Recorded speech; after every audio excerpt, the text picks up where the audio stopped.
Et nous sommes de retour au plateau pour la suite de cette émission. Nous abordons notre deuxième sujet. Nous parlons à présent des États-Unis.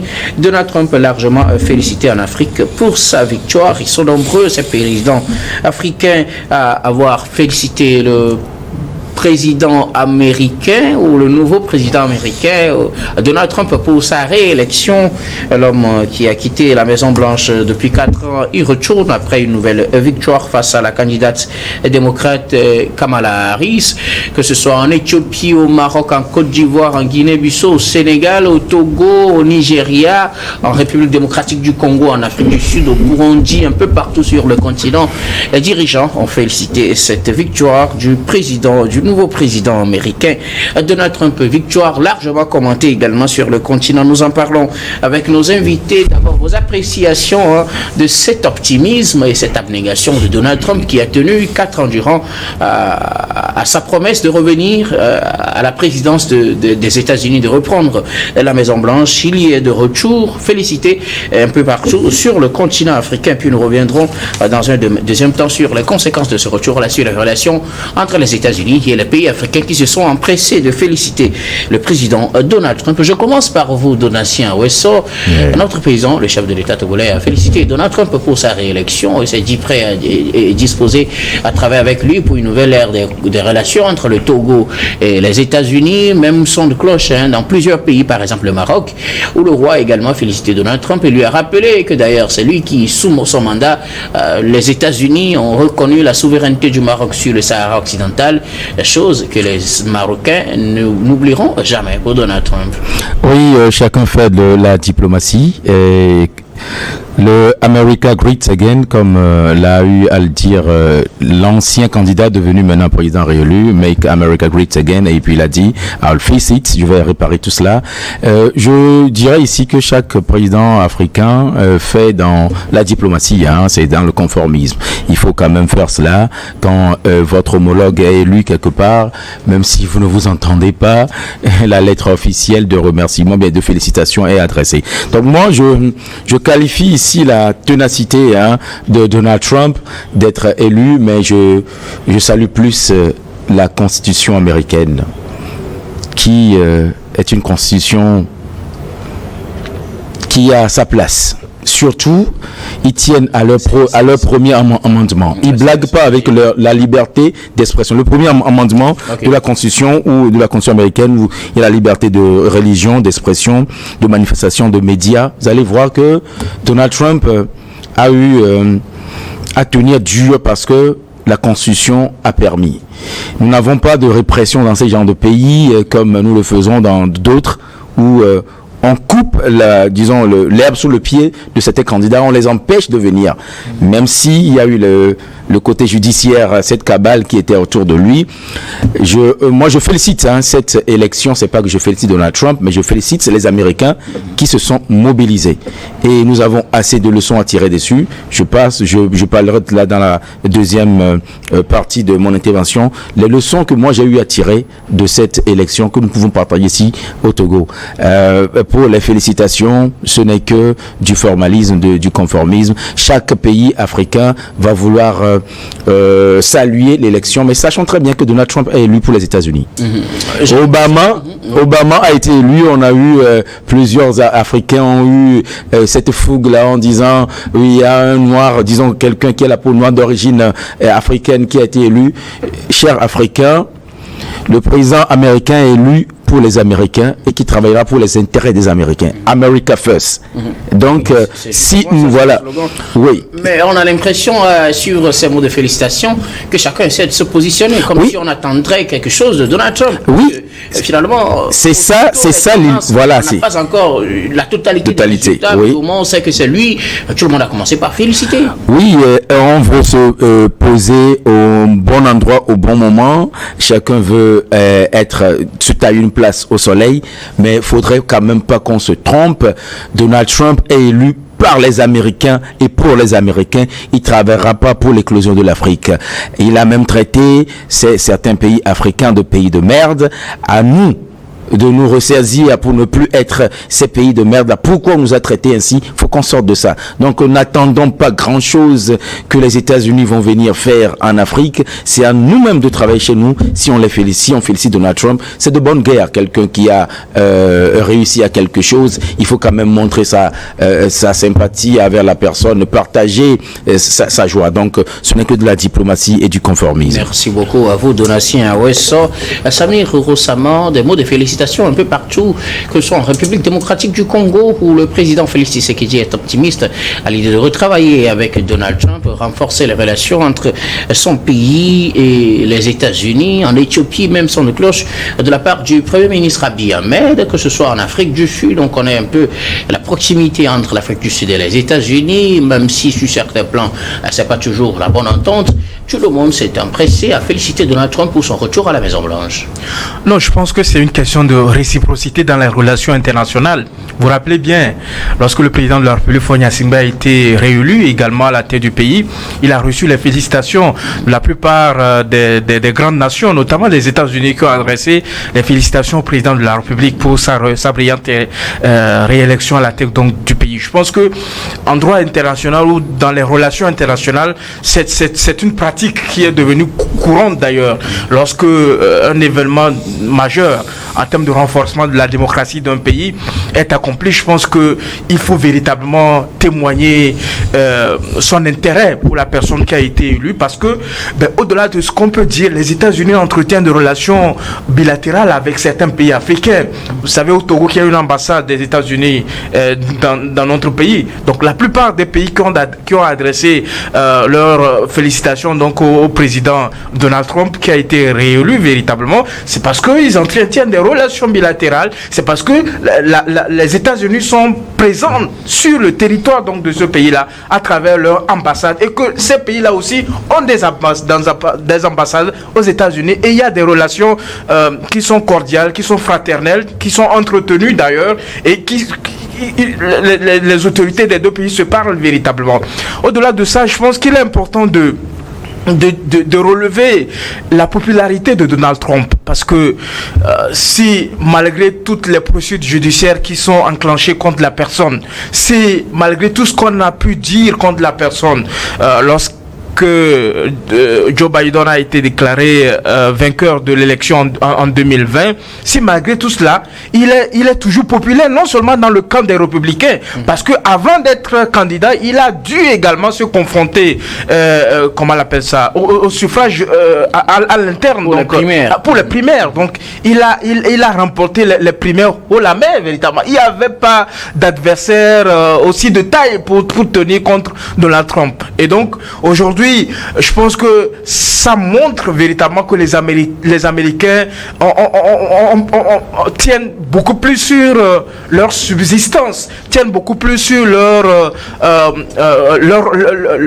situation économique que les questions de droits humains, que des questions de liberté, que des questions de démocratie. Parce que quand vous regardez un peu les premiers propos qu'a tenu le président américain Donald Trump, qu'est-ce qu'il a dit?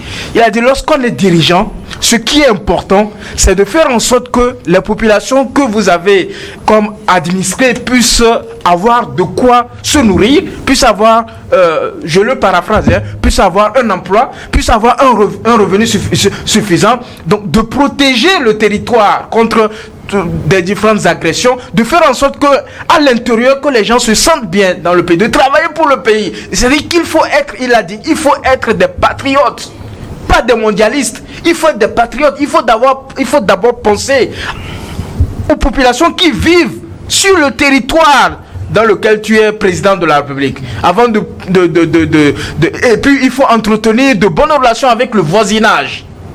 Vous voyez un peu, vous voyez l'idéologie de la personne. Ce qui est important chez lui, c'est comment faire de telle sorte que les Américains trouvent de l'emploi. C'est comment faire en sorte que les Américains se soignent bien lorsqu'ils sont malades. C'est comment faire en sorte que les Américains se sentent bien avec les voisins qui sont autour des États-Unis. Donc, se protéger contre toute agression, comme ce qu'il avait à l'époque, il avait prévu construire un mur avec le parce qu'ils trouvent que ce pays-là est une menace pour la vie économique de son pays.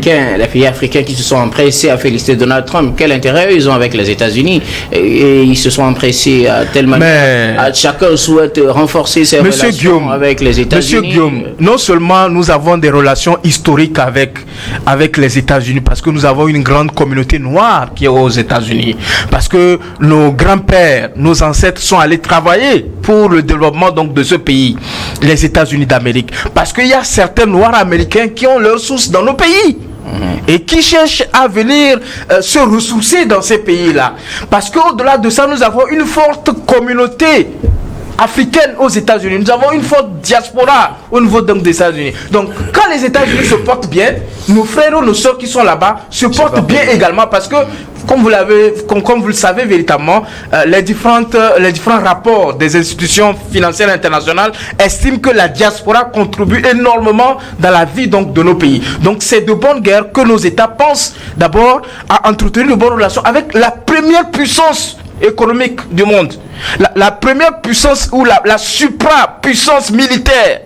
Vous voyez, vous avez vu que les États-Unis de temps en temps organisent des exercices militaires conjoints avec le pays. Vous avez vu avec ils déploient leur grand bateau là qui vient souvent pour des œuvres humanitaires, tout ça là, c'est une bonne chose. Donc nous avons intérêt à ce que nous puissions entretenir de bonnes relations avec ces pays-là, parce que nous avons aussi à gagner que ce pays-là se porte bien, que ce pays-là évolue. Et puis vous savez que depuis un certain moment, il y a le sommet Afrique-États-Unis et donc les États africains ont des intérêts avec les États-Unis d'Amérique. Et lorsque vous avez un intérêt chez votre voisin ou lorsque vous avez un intérêt chez quelqu'un, vous avez intérêt à ce que les relations que vous entretenez avec la personne soient des relations cordiales, soient des relations de bon terme véritablement, pour que vous puissiez mettre en œuvre tout ce que vous avez comme projet, tout ça là. On pourra revenir de façon concrète dans les différents domaines,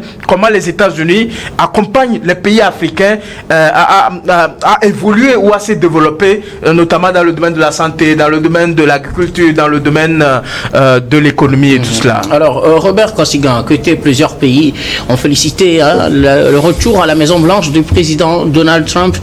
Son élection a été suivie de partout dans le monde. Attention, particulièrement sur le continent africain. Le Togo fait partie des premiers pays africains d'ailleurs à féliciter Donald Trump pour sa réélection. Tout le monde veut renforcer ses relations avec le président américain. Vous savez, le président Donald Trump n'est pas hypocrite et surtout, il ne tient pas compte de tous les leviers ou de tout le cahier de charge que les démocrates imposent aux pays africains. Parce que vous savez, pour bien traiter avec les démocrates qui sont au pouvoir aux États-Unis, il faut que nos pays respectent un certain nombre de lignes sur les droits de l'homme, la démocratie et tout. Ce qui fait que beaucoup de nos pays font recours au service de lobbying aux États-Unis pour que on puisse négocier tel ou tel projet.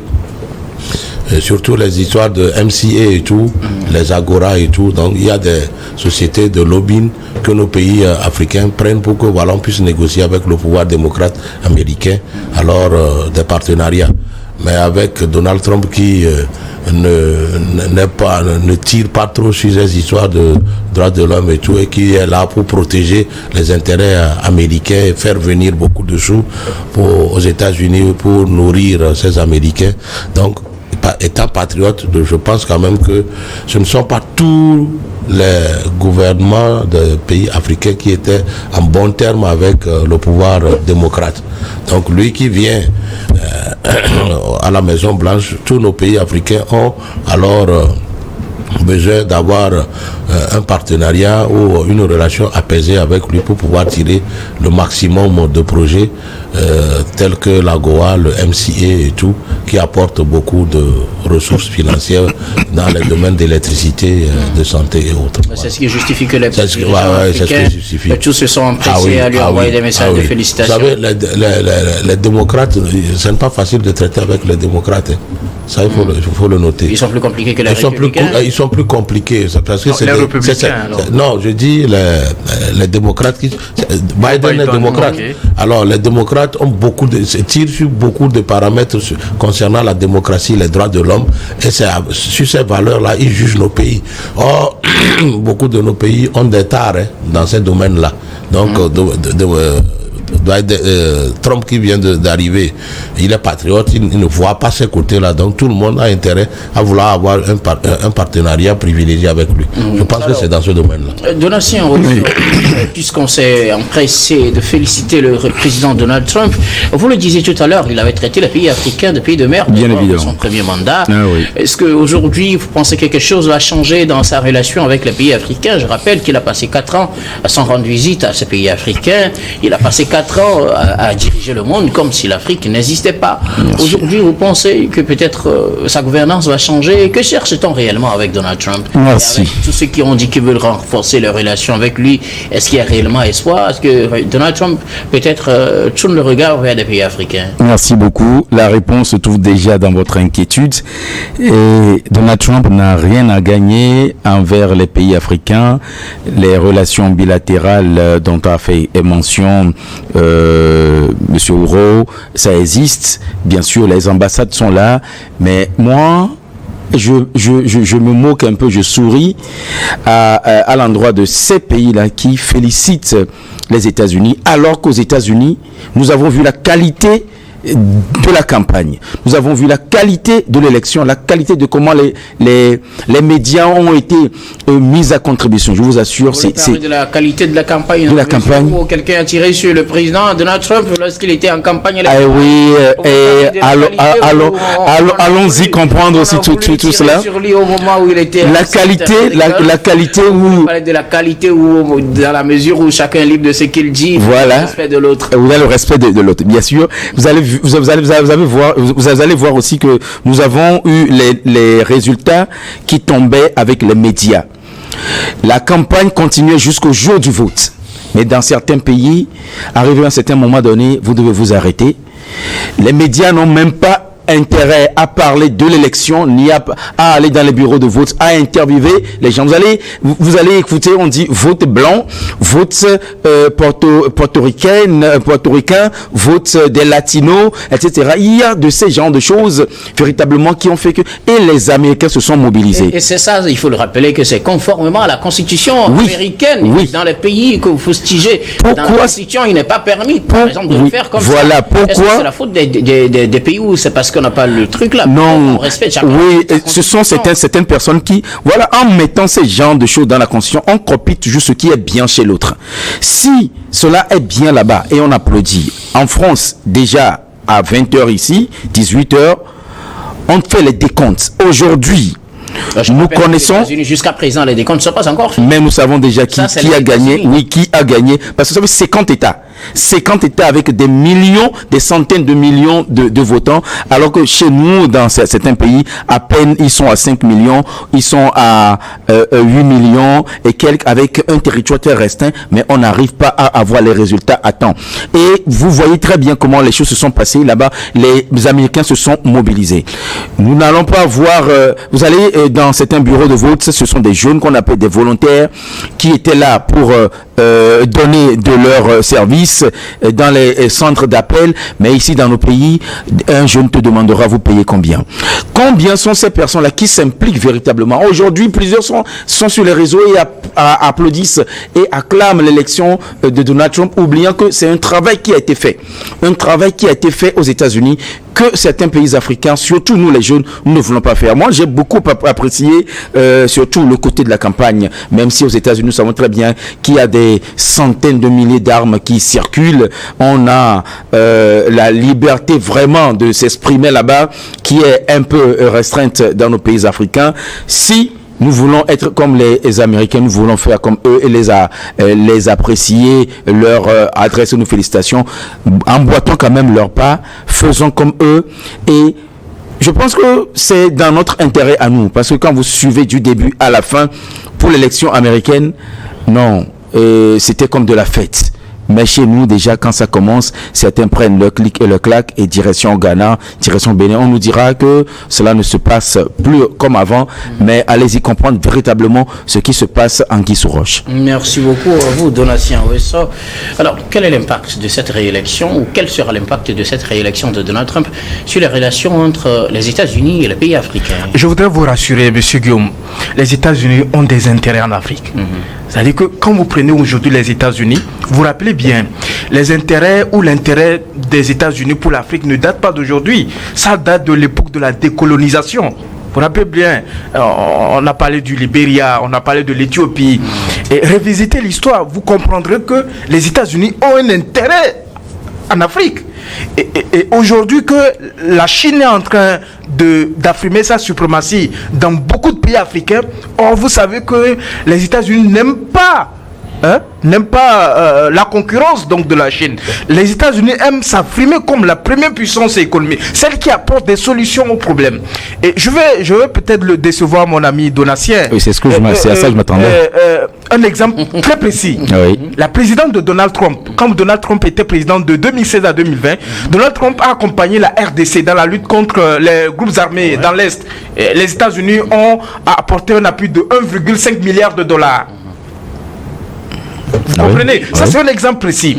Et au-delà de ça, je pense qu'il faut que les gens comprennent la lutte contre le sida sur le continent, c'est grâce au financement américain.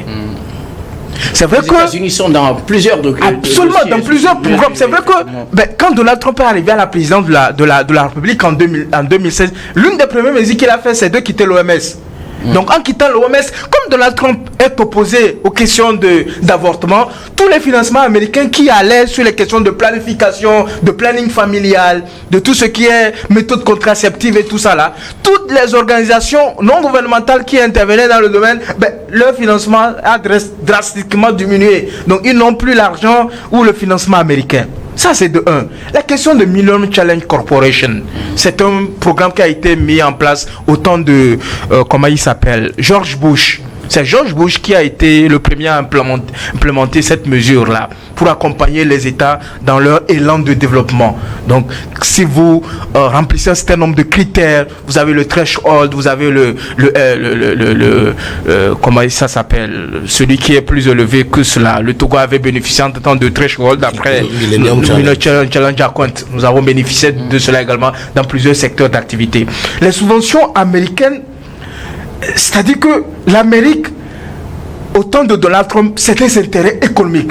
Et les statistiques montrent que quand Donald Trump était président de la République, les échanges commerciaux entre les pays africains ont connu une croissance assez intéressante, assez exceptionnelle, véritablement. Et c'est au temps de Donald Trump qu'on a mis en place, comment il s'appelle ça, le Prosper Africa. C'est un programme qui consiste à accroître les échanges commerciaux et les investissements bilatéraux entre les États-Unis et l'Afrique.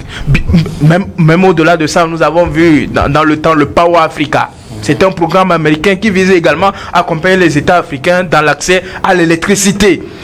Également, il y a le YALI, le Young African Leadership Initiative, qui a été mise en place par Obama pour essayer d'accompagner la jeune génération africaine, donc de former les leaders africains de demain, véritablement, sur les questions de leadership, sur les questions de la gestion des affaires publiques, sur les questions des affaires, véritablement. Oui, ce que je veux savoir, c'est que c'est ça là que vous dites, c'est avant Donald Trump. Ce n'est pas avant Donald Trump. Je vous ai donné Prosper Africa, c'est un programme mis en place par Donald Trump. Ok, d'accord. Pour accroître les échanges commerciaux. Espérer mieux que ces choses avec ce nouveau mandat. C'est vrai qu'au cours de la campagne électorale, l'Afrique a été absente des sujets de discussion. Merci. Et ce n'est pas anodin. Quand vous prenez la plupart des campagnes électorales aux États-Unis, les questions africaines, les questions extérieures, disons, liées à l'Afrique, n'ont pas véritablement un intérêt pour les Américains. Ce qui leur importe, c'est comment faire en sorte qu'ils puissent asseoir leur économie, ils puissent asseoir leur suprématie. Mais cela n'empêche pas que les États-Unis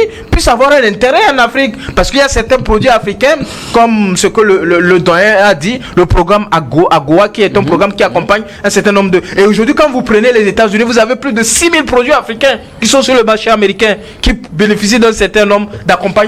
Donc, je pense que les pays africains en félicitant le président Donald Trump, c'est parce qu'ils ont un intérêt, parce qu'ils savent qu'il y a plusieurs programmes dont ils peuvent bénéficier véritablement. Et vous vous rappelez bien, il y a les pays comme l'Éthiopie, les pays comme l'Ouganda qui avaient été suspendus de la participation au sommet Afrique et États-Unis sur les questions d'homosexualité et sur les questions de guerre, de conflit que le Premier ministre Ahmed avait créé, voilà, dans une partie donc de l'Éthiopie. Donc au-delà de ce qu'on peut dire, les États-Unis d'Amérique restent les États-Unis d'Amérique. Ils sont attachés aux questions des minorités sexuelles, les LGBTQI, les questions des droits humains, les questions de démocratie, quel que soit celui qui est à la tête du pays. C'est vrai que Donald Trump ne va pas accorder un intérêt assez considérable comme les démocrates, mais les bases de la démocratie américaine, c'est ça, la liberté, la démocratie, les droits humains et tout, quoi.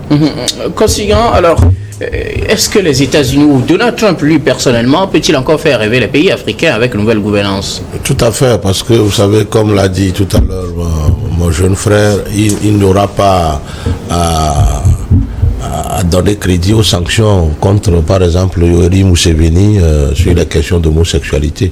Ces pays reviennent de facto dans l'AGOA et dans les autres programmes de Millennium Challenge et tous les programmes d'aide des États-Unis envers les pays africains. Voilà, puisque Donald Trump, c'est un patriote, il n'est pas mondialiste, il n'est pas démocrate, il n'a pas. Nos pays africains n'auront pas à payer encore de gros sous pour les sociétés de lobbying qui alors démarchaient de ces programmes-là chez les démocrates. Non, avec Donald Trump, c'est direct là. Direct. Mais il faut aussi dire que les Américains ont mis beaucoup de garde-fous pour envoyer leurs sous en Afrique. Donc il faut respecter un certain nombre de critères de gestion de ces sous-là pour en bénéficier davantage. Ça fait que quand vous n'utilisez pas les sous pour le programme pour lequel il est envoyé, prochainement vous l'aurez plus.